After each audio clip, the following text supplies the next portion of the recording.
Hey there guys, it's Angus here, and welcome to another episode. It's a monthly series where we take a look at the progress on my game, Sunset Witch X. This is the November updates for 2018. I figure we'll get right into it. Roll the footage. I spent most of November focusing on one single stage.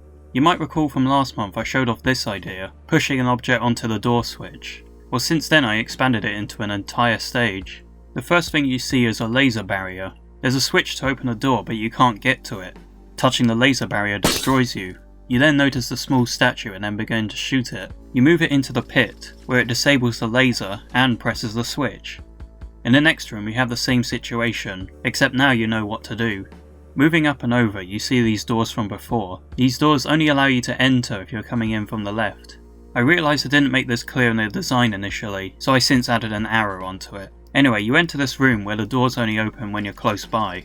That means not only having to move the statue, but also be close to the door. If the door ever closes on the statue, it gets moved back.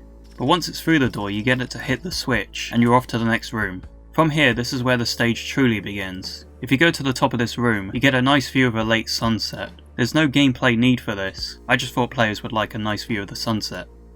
But moving along, the statue puzzles continue. You move the mini statue away from the giant statue, who got a redesign from previous months.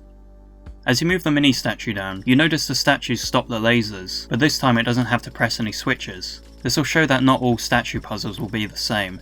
So you grab the key, move into the next room, and we get an encounter with the first enemy type in this level, the mini drills. Drills will be a reoccurring enemy in this stage, and in this room they're mostly harmless. Notice that when a drill is coming down from the ceiling, tiny bits of debris start falling. It's a simple indicator, but it works very well as a warning. Going into the next room we see giant drills. These ones are a lot stronger as they destroy main parts of the wall, and by exploring this area you see how much destruction it's caused. Despite the drill being harmful, it doesn't attack you yet, and it starts to pave a way through the rest of the stage. Into the next section, the mini drills return, and we see the familiar breakable blocks from before. You can't shoot the blocks as they're directly below you, however you quickly realise that the drills can destroy the blocks. The drills aim for wherever you are, so if you do it properly you can destroy the floor and get to the switch.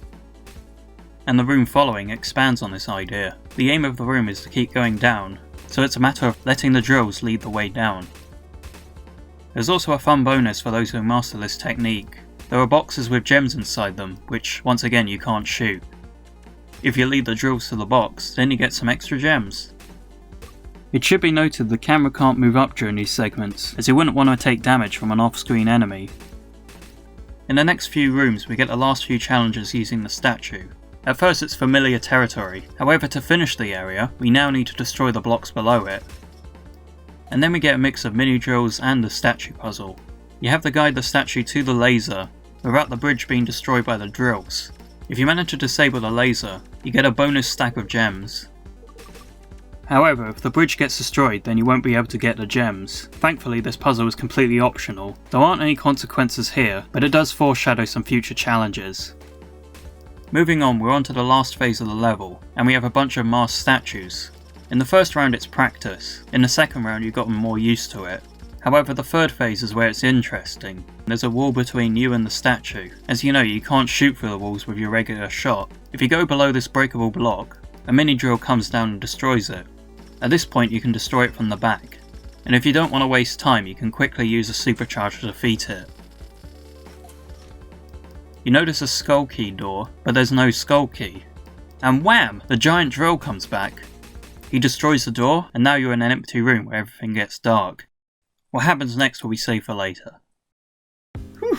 Well, that was quite a long level. This is one of the most complete stages so far, and also one of the longest. My original mindset for making levels in this game is to have them be relatively short, but as time has gone on I decided most levels would be fairly long. This stage started out as a simple concept that eventually expanded into a full stage. But on top of that, there were enemies I hadn't used up to this point that I thought could go to good use. After I had the first draft of this stage, I then went on to create the tiles. The tiles for this level take up the most space on the tile sheet, and that tile sheet includes tiles for the previous stages too. That's the best way to work on anything of this scale. Start small and work your way up. But even after the first draft there were still changes being made, mostly to help with balance and enjoyability of the stage. There was this one part where the door was in an awkward position, making it harder to leave the level even though you just pressed the switch. So as time went along I tweaked it. Notice here that there's a clean space when moving from the switch to the door. Also, this section was streamlined after the first draft. You had to guide the statue down by breaking the blocks, but the way I went about it made it easy to mess up. So eventually I simplified it. Now this section moves a lot smoother. It's the little things that make the difference. This part is easy, but it'll get a lot harder as the game goes along.